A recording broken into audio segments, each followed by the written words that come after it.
Turn this morning, if you would, with me, please, to James chapter 1, starting in verse 12. As you know, we're going through this series, understanding what it means to know what to do when we don't know what to do. I think if we think about it, we have that probably happen maybe even several times a day. And as we look at this morning's text in verses 12 through 18, I want us to think about the importance to keep pressing on.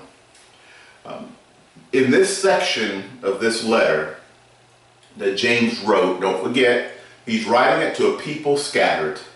I think it's so important for us to recognize he wasn't writing this to people who had everything going well.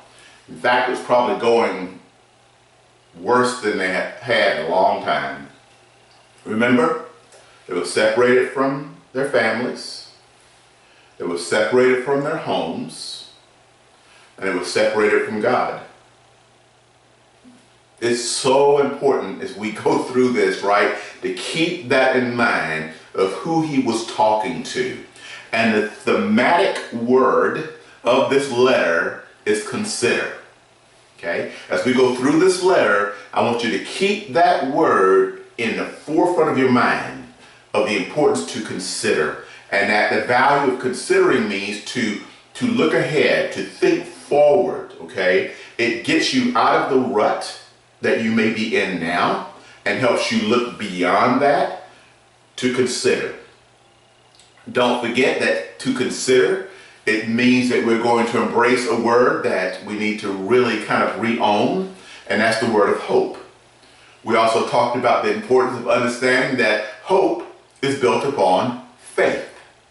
And we also talked about the fact that faith is what pleases God because it demonstrates that we know that he exists and he richly rewards those who diligently seek after him. So I hope that we're going to keep building that context of the importance of to consider looking forward based upon hope for a future that is built upon faith because we trust in God. Okay? I wrote this down. When you realize how good God is to you, you have no interest in anything that the enemy would bring into your life that would pull you away from him. When you are tempted, that's the time to count your blessing. Like the song said today, all my life you have been faithful. All of my life you've been so good. And I'm going to hold on and depend upon the blessings of God. That song is this, okay? And in that, it will give you strength to say no to doing the things we ought not do and then feeling guilty about it and then doing it when? All over again. It happens so often to us.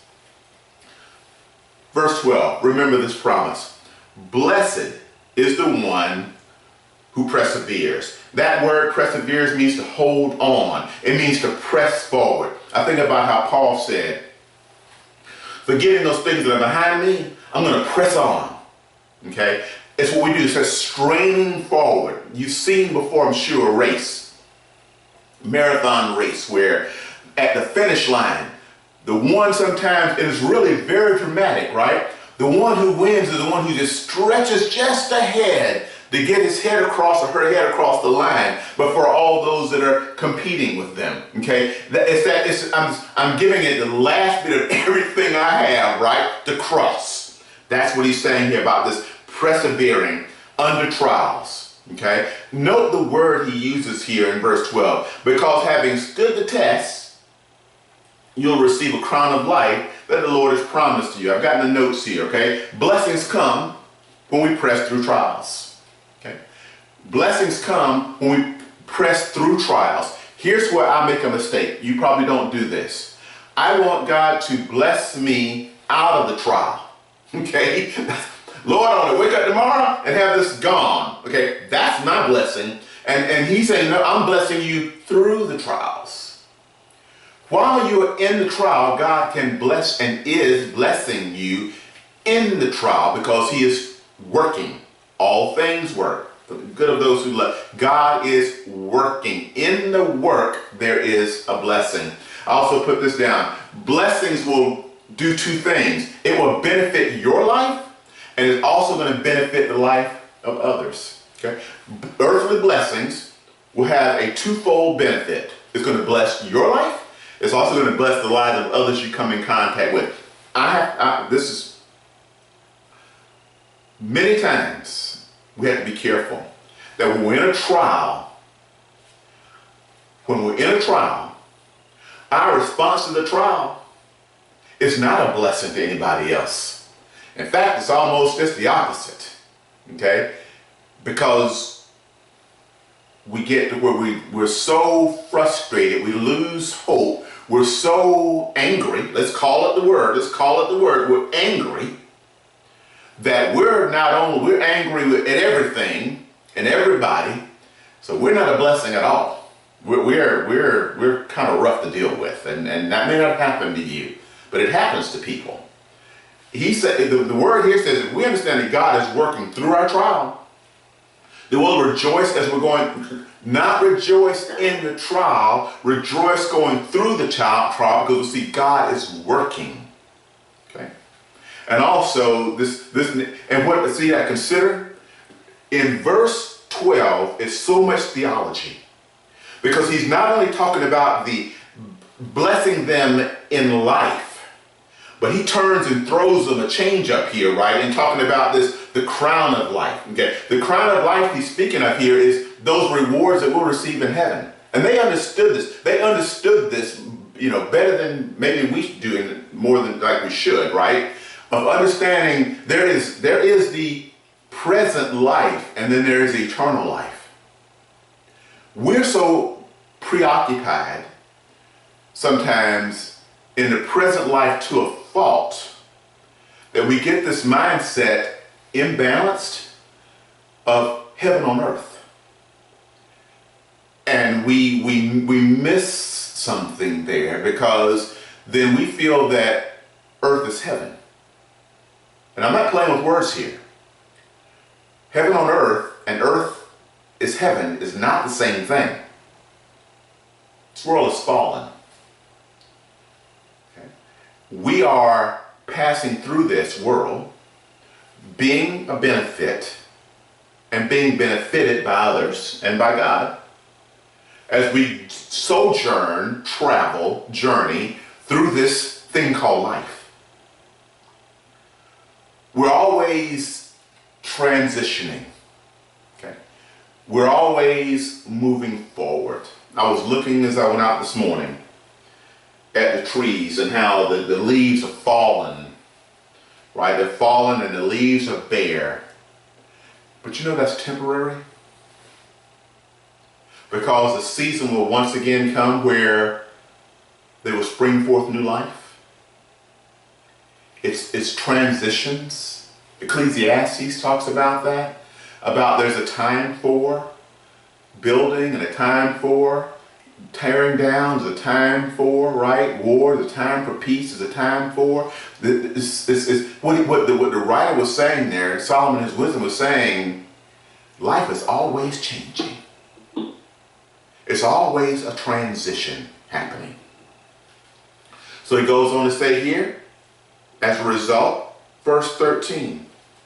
And we do this too, we have to be very careful. When you're in a trial, don't blame God. In fact, you notice what he says here in verse 13. When tempted, no one should say, God is tempting me. Okay? Do you do that sometimes? Do you find yourself sometimes like me, where when you're going through something, you kind of want to, you don't really say it, right? You don't say it, but what you're doing is you're kind of blaming God. You wouldn't even maybe say it out of your mouth. But then sometimes maybe you do. If you do, God can take it. He can take you saying, Lord, I'm angry. And I don't understand. Okay? But we need to follow that up with, would you show me what you're doing? Would you help me to see things the way you see them? Because the way I see them is not working. So he says, when tempted, no one should say, God is tempting me. Okay? Be very mindful of that. He does not do that, okay? He does not put us in trials. I wrote this down. I want you to keep this in mind. It's on the screen. He does not put us in trials. He sees us through trials. Okay? He doesn't put us in trials. He sees us through trials. Okay? Trials come as a result of life. God sees us through the trials of life. He doesn't do it to you. He does it through you, to take you through them. That's why Paul said, I can do all things through Christ who gives me strength. He said, I know what it is to be in want, trials, and I know what it is to have plenty, blessings. But I've learned the secret. I've learned the mystery, that I can do all things through Christ. He had to learn that, okay? We learn that. It's a maturity. To understand when we go through things, God's not doing it to you. He's going to see you through it. And that makes a big difference. It makes a big difference. When you doubt God, see, this is what happens. When we think God is doing it to us, instead of taking us through, here's what we found ourselves doing. Number one, we begin to lean on our understanding. I'm going to have to do this myself because it's not happening fast enough. It's not happening now, okay? I'm waking up this morning expecting to see things the way I want to see it. I don't see it, so therefore nothing's happening. Not true. And so we begin to lean unto, as the proverb says, lean into our own understanding and no longer acknowledging him. Therefore our path is not being directed by him, not because he doesn't want to, but we want to allow him to. Okay?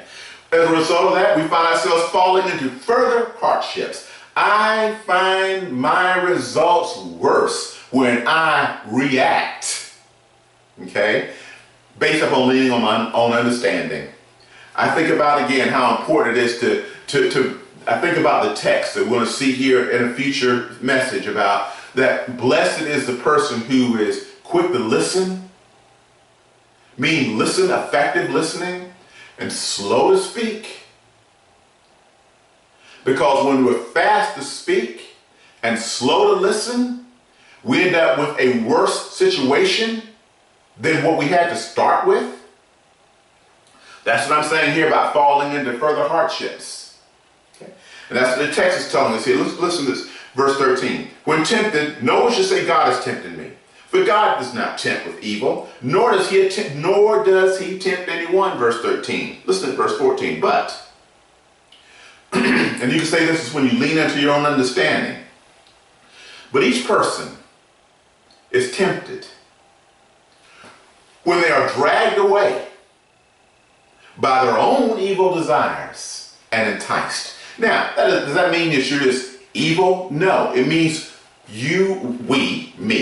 we find ourselves abandoning trusting God because we want what we want the way we want it when we want it. That's what he's speaking about here, okay? We want what we want, right, when we want it. That's what happens. And we don't want to hear. We're tired of waiting, okay? I'm done with this mindset. That is what leads us to a struggle. That's what he is speaking of here. That is what happens when we find ourselves tired of waiting or angry at God and not having a conversation with him through prayer. But here's the beauty of it. You're not alone, and I'm not alone. Paul said the same thing. Paul says, I don't do the good I want to do in Romans 7. He says, I do the very opposite thing. I know the right thing, and I just don't do it. I do the wrong thing. And listen what he says here. There's a war waging on in me against the law of my mind, making me a prisoner to the law of sin within me. And that happens to us. You find yourself like James said, right, in the very first message of this text, right, where I'm like, I don't trust God. I doubt him. I ask for wisdom, I turn right around and doubt him. And I find myself just like the waves of the sea, just tossed back and forth, tossed back and forth, double-minded and unstable in all my ways. That's not God's desire for us. But what happens in verse 15? As a result of this, it's really the growth of a fall, right? After desires are conceived, meaning I'm going to stop for a second. Being tempted is not sin. I'm going to say that again. Being tempted is not sin. It's yielding to the temptation that's sin. Satan will give you a lie and say, see, the very fact you're thinking that, okay, that proves you're not of God. No, it proves you're of the flesh. Okay?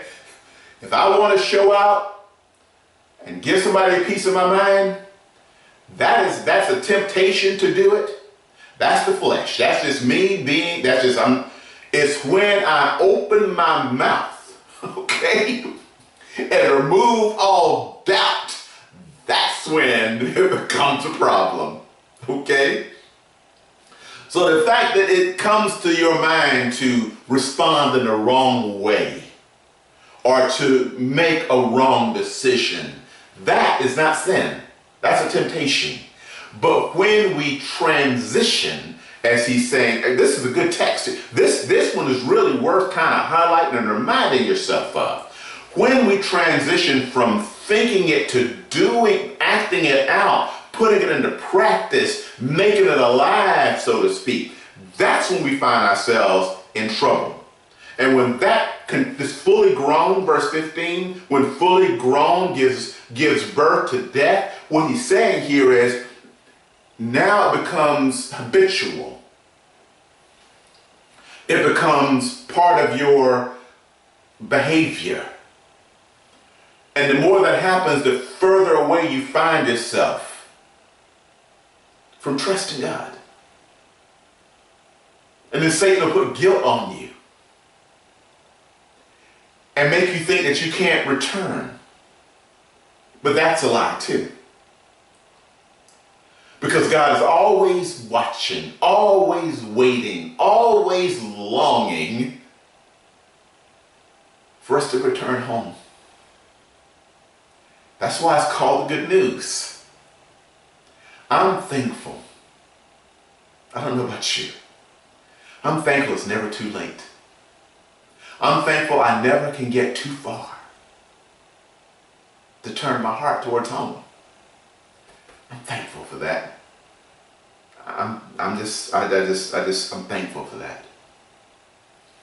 So he goes on again and says here, be careful. You note what happens here. When we are tempted and we yield to it, there's a dragging away. That's that tug, right? That's the tug of wanting to do the right thing but getting pulled to do the wrong thing. That's just dragging that's happened. And as a result, we find ourselves trapped, as he says here. And when those traps happen, then we begin to find ourselves doing the things that we ought not do. And then it becomes that cycle of things we ought not do. And it does nothing but just destroys our hope and our future.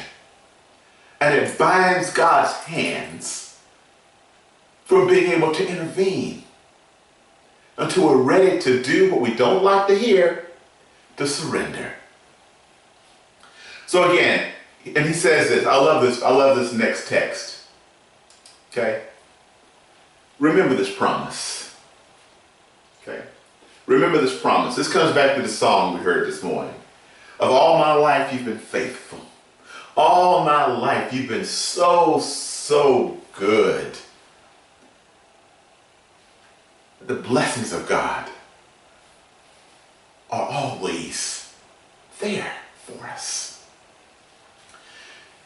He says in verse 16, don't be deceived, my brothers and sisters. What does he mean by that? Don't give up on considering. Don't be deceived and give up on hope that is built upon faith, that is built upon trust in God. Don't be deceived by leaning into our own understanding. That's what he's saying here. He says every good and perfect gift comes from God. And I love this concept. It comes from my Heavenly Father. Every good and perfect gift comes from him. Okay? And listen to this. He never changes, as it says here in verse 16, who does not change like shifting shadows. He's dependable. You can trust him. Here's the challenge. He says, my ways aren't your ways. My thoughts aren't your thoughts. I'm higher than that. I'm bigger than that. And that's where the problem comes in. Because we don't choose to study what he's doing. Because we're too frustrated he's not doing what we want. And we miss that he is doing something. And so he says here again, he doesn't change. But what he does things differently than you and I. He's dealing with now with the future in mind. And that's what confuses us. And he doesn't want us to be confused. He wants us to become intrigued. That's where that consider it pure joy comes in. It's because we've chosen not to be confused by what's happening, but we become intrigued by what God is doing. I don't know if that makes any sense to you. But that's how he can say this, consider it pure joy, because he's saying you're going to look at it differently. And you're going to be more of, why is this happening to me? Oh, Lord, what are you doing here? What's going on? And I know it's good. Help me see it the way you see it. He says here again, he doesn't change like shifting shadows, okay? Listen, verse 18. He chose to give us birth through the word of truth. What he's saying here is to give you new life. If you look at the slide I have on the screen for you, I have that new growth bursting forth there for a purpose. But you need to make sure you see what it's bursting forth out of. It's bursting forth out of hardship. But there's another thing here. This image really grabbed me when I even put it on the slide deck. Because I've seen this in real life. Maybe you've never seen asphalt erupt, an eruption that happens, and yet what comes out of it is this tender shoot. That's what happens. That life example is the same as where I can do all things through God who gives me, through Christ who gives me strength. That's not made up. The tender shoot breaking through strong adversity, much stronger than itself, is amazing. And that illustration in life demonstrates the spiritual illustration of what God can do in our lives. But here's the thing. If I took that tender shoot that you see on the screen, and if I tried to jam it through that, right, asphalt, it'd be crushed to nothing. But the same shoot, here's what we don't like. Over time, has the strength to remove its obstacles and burst forth in growth. And that's what God wants to do for us. The problem is we insist on beating our heads against the wall instead of surrendering to God's time for the very thing we want to allow us to burst forth. And just like if you look at that shoot right there, tender growth that is bursting forth through that asphalt, if you would just take but a moment and look at it, you go, wow, that's amazing. It's It's even making the cracks spread out even further. If you take a moment and study that, you see, beloved, that's what happens. That's what when people see you and I coming through trials, they go, wow, that's amazing. They overcome something that was a whole lot bigger than themselves. And my, look at how they're growing day by day by day. That's what God's saying here to you and I. That's what he's saying here when he says this. He chose you to give you birth through the word, that you might be a kind of first fruit of all he created. The concept here of first fruit as we leave comes from Exodus chapter 34 and Leviticus. I have in the notes I give to you Leviticus chapter 23. And there was the analogy, if you will, of, because in that day and time, the harvest was the bounty. The harvest was the money, okay?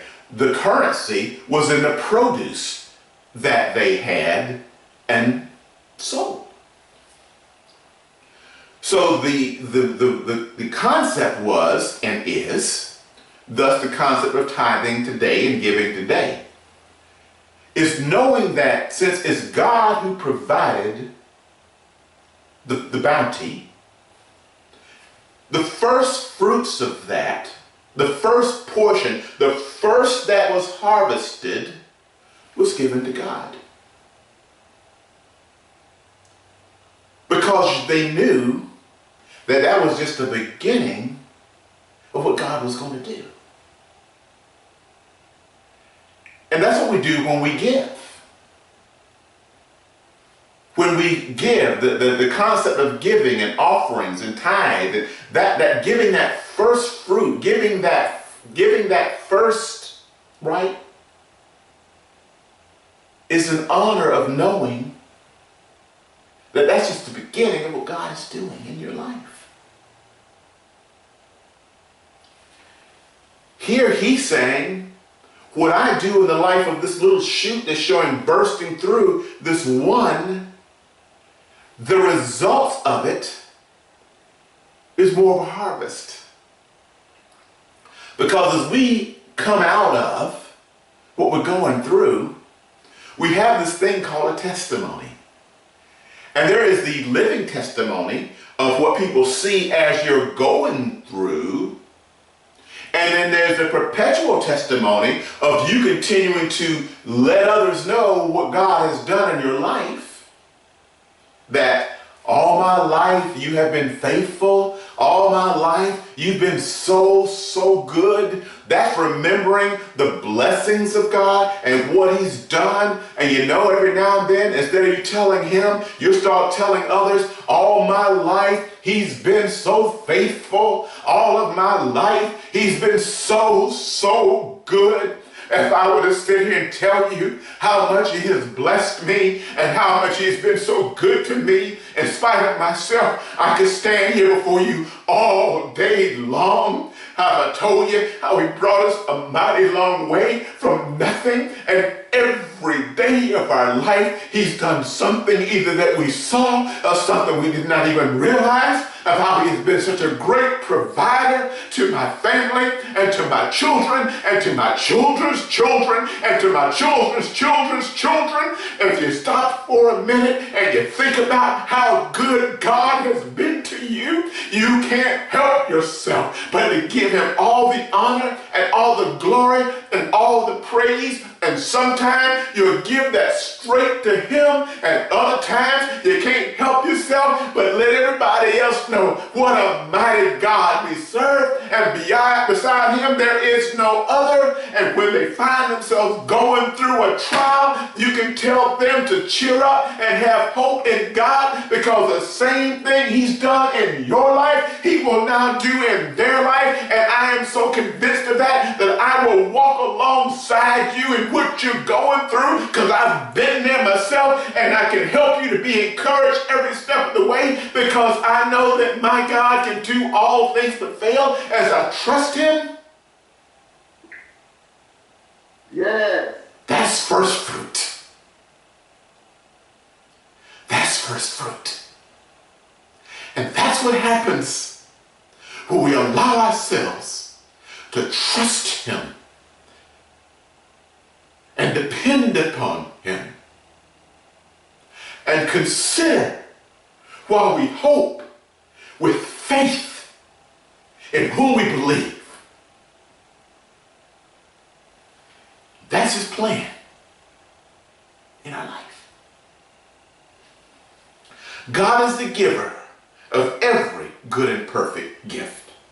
The concept of God's goodness rules out any possibility that will sin or influence any destructive temptations. His gifts are marked by kindness and helpfulness, not by destructiveness. They are, listen to this word, they are perfect, which is the context that excludes any possibility of any kind of evil coming from God, but him seeing us through evil as we trust in him.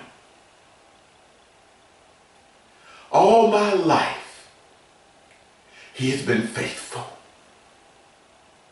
All of my life, he's been so, so good. And I will depend upon the blessings